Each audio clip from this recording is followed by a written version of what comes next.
Hey guys, welcome back to the channel. So today we are taking a break from being outside again to come inside with some of the garden produce and roast some chickens. We're going to be using our herb salt that we had made on a previous video. For those of you who haven't seen that video, I will try and link that up here at the top somewhere. And then for those of you who have seen it, this is a really cool continuation for you and some inspiration on how to use that beautiful herb salt. Now, today I am going to be roasting 2 whole chickens. You don't have to do 2 whole chickens if you don't want to. I am doing this simply because I am in need of some bone broth. So, win-win scenario, I'll have leftovers that I can just pull out, add to pot pies, add to soups, just have with a side of yummy roasted vegetables and not really have to do a whole lot of extra work. So this is sort of a combination meal and prep for other meals for me. Now, one of the things that I will say is things are going to kind of depend upon your oven, obviously, but I'm going to be setting my oven at 425 and roasting my birds for about 45 minutes. The one thing that I will encourage you to invest in is going to be a meat thermometer. If you don't have a meat thermometer, you're going to want one for this recipe in particular. So, without any further ado, I'm going to go on ahead, get our chickens pulled out, get them rubbed down with our wonderful herbed salt, and stuffed with a bunch of rosemary, because chicken and rosemary, guys, it's a thing of beauty. Let's go on ahead and get this video started.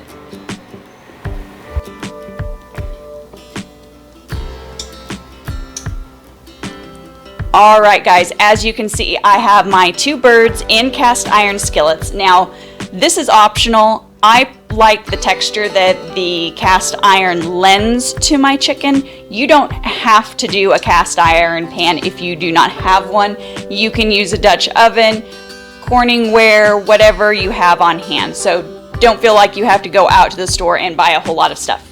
As I said, really the only thing that you absolutely need to have is a meat thermometer, and that's just because you do not want to consume raw chicken. Now I'm going to give these guys a nice round of a good olive oil.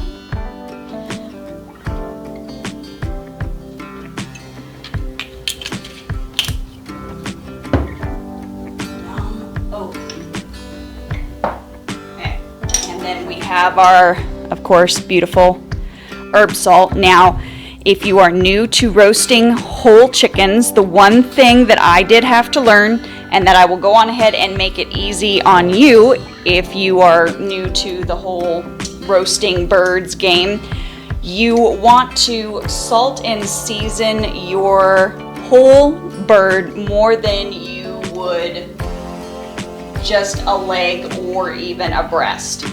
So it takes a little bit more to get into the meat, and that's okay. It's not going to kill you. A little extra herb is good for the soul. Now, at this point, I'm basically just going to rub it in. The other thing that you can do, you can prep this and do this in advance.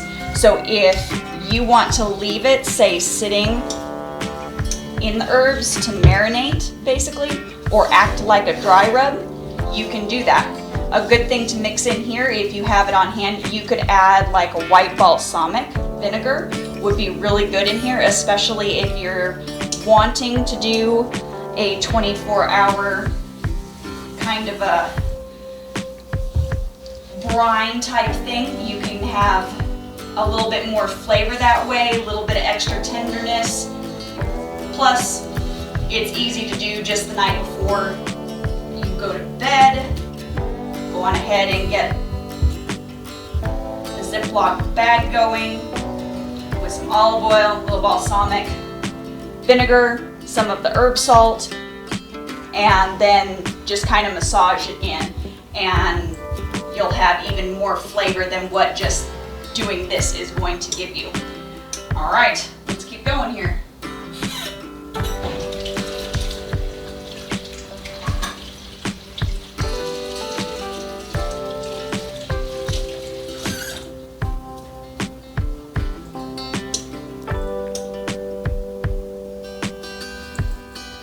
right, so I've added a little bit more salt here. Well, a little bit more of the herb salt, I should specify. I want to make sure that these are all nice and flavorful.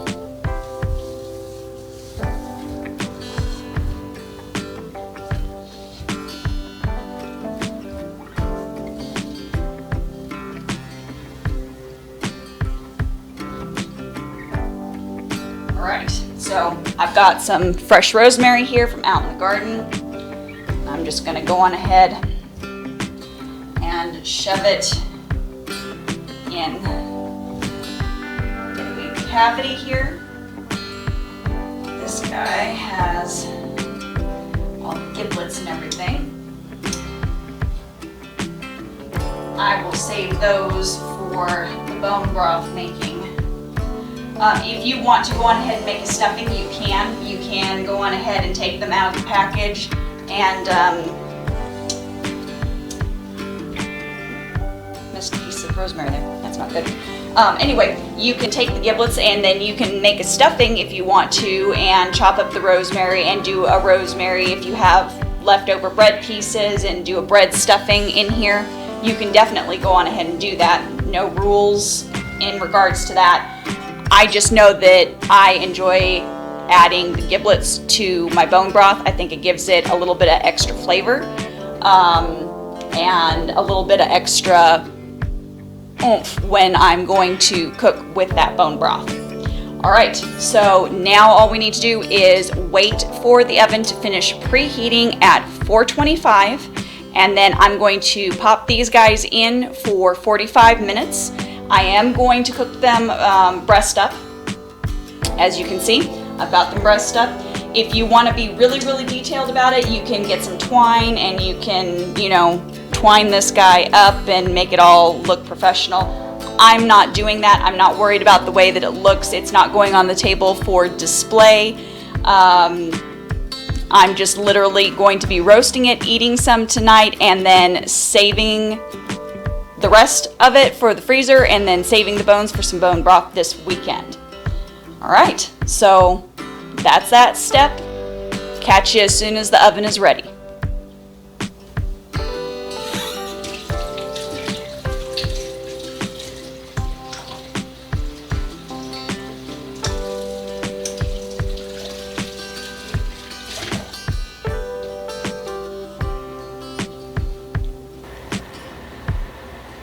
All right, so these guys are officially ready to go in.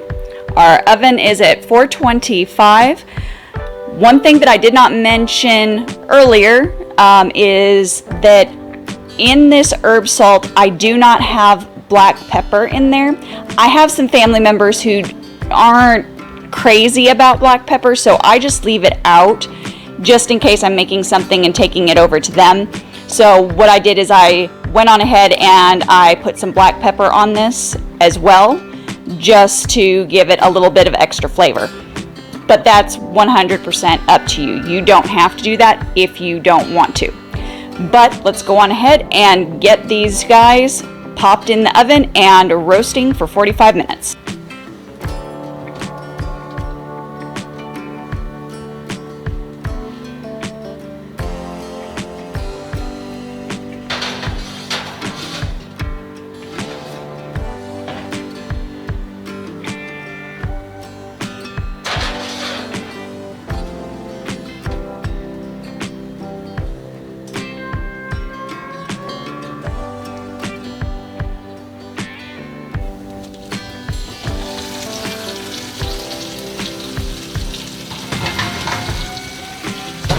Okay, so we have gotten to the 45-minute mark. So I'm just going to take my little meat thermometer here, pop it in, check the temp on these guys. Now I'm gonna do my best here not to hit a bone or anything, but it's always better to go lower on your time and then have to put it in for a few more minutes than to overcook it. And you definitely do not want your poultry undercooked. Salmonella poisoning is not fun. but from what I can tell and from looking at it,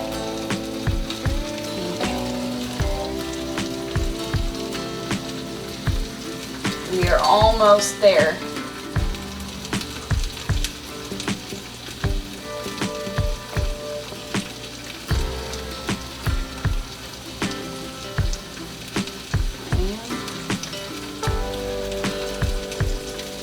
Okay, yep, looks like it needs just about 5 more minutes.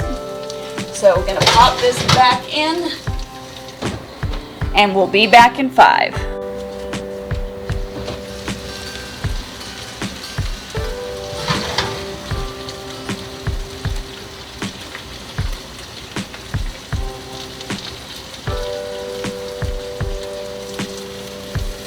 Okay, I've got a feeling. Oh yeah. Okay. Definitely ready to pull out, and I'm going to let these guys rest for another 15 minutes after removing them from the oven. They smell amazing, guys. I'm not gonna lie. They smell really amazing. Okay guys, so that is it. At this point, you can dish this up with a side salad, roasted vegetables, mashed potatoes, roasted potatoes, whatever suits your fancy. So I'm gonna go on ahead and start digging in to these beautiful birds, and I will see you guys on the next one. As always, remember to keep it simple, natural, and essential. Don't forget to like, subscribe, and share. We'll see you on the next one.